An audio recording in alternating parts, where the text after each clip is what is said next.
തൃക്കലങ്ങോട് ഗ്രാമപഞ്ചായത്തിൽ ലൈഫ് ഭവന പദ്ധതിയിൽ 850 വീടുകൾ നൽകി ജില്ലയിൽ ഒന്നാമതെത്തിയെങ്കിലും ലൈഫ് മിഷൻ 2020 പദ്ധതിയിൽ 329 ഗുണഭോക്താക്കൾക്ക് സംസ്ഥാന സർക്കാർ ഗ്രാമപഞ്ചായത്തിന് 15 വർഷം കൊണ്ട് തിരിച്ചടയ്ക്കേണ്ട ലോണായി അനുവദിക്കേണ്ട 7,23,80,000 രൂപ നിരവധി തവണ വകുപ്പ് മന്ത്രിയെയും ധനകാര്യമന്ത്രിയെയും ബന്ധപ്പെട്ട ഉദ്യോഗസ്ഥരെയും കണ്ടിട്ടും ഫലമില്ലാത്തതുകൊണ്ട് തൃക്കലങ്ങോട് ഗ്രാമപഞ്ചായത്തിലെ UDF ജനപ്രതിനിധികൾ ഫണ്ട് അനുവദിക്കണമെന്നാവശ്യപ്പെട്ട് കളക്ടറേറ്റിന്റെ മുൻപിൽ ധർണാ സമരം നടത്തി. കഴിഞ്ഞ മാസം ഈ വിഷയവുമായി ബന്ധപ്പെട്ട് ധനകാര്യ വകുപ്പ് മന്ത്രി, തദ്ദേശ സ്വയംഭരണ വകുപ്പ് മന്ത്രി, life mission state executive officer എന്നിവരെ നേരിൽ കണ്ട് പലതവണ ഈ വിഷയം അവതരിപ്പിച്ചിരുന്നു. പരിഹരിക്കുമെന്നാണ് ബന്ധപ്പെട്ടവർ അറിയിച്ചത്. ജനപ്രതിനിധികളുടെ ധർണാ സമരം ET മുഹമ്മദ് ബഷീർ MP ഉദ്ഘാടനം ചെയ്തു. KPCC secretary K Abdul Majeed മുഖ്യ പ്രഭാഷണം നിർവഹിച്ചു.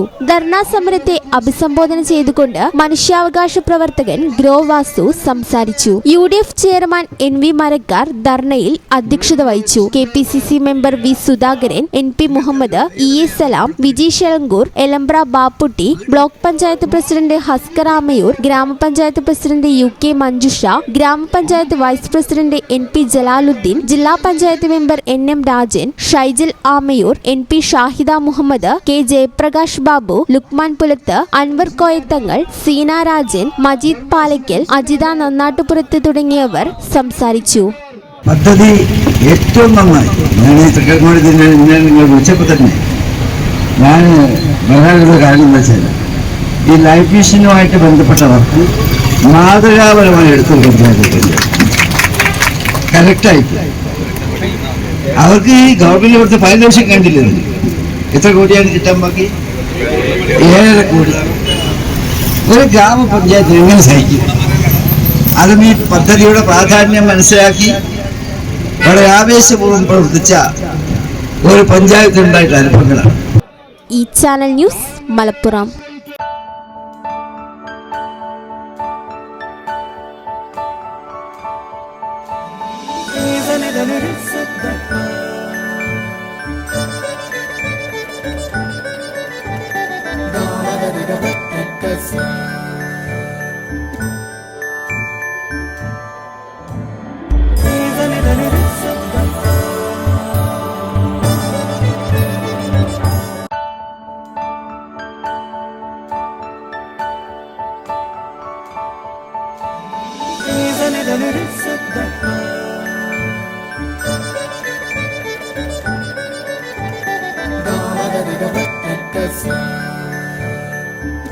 Qatar golden diamonds, Calicut road, Valanchery main road,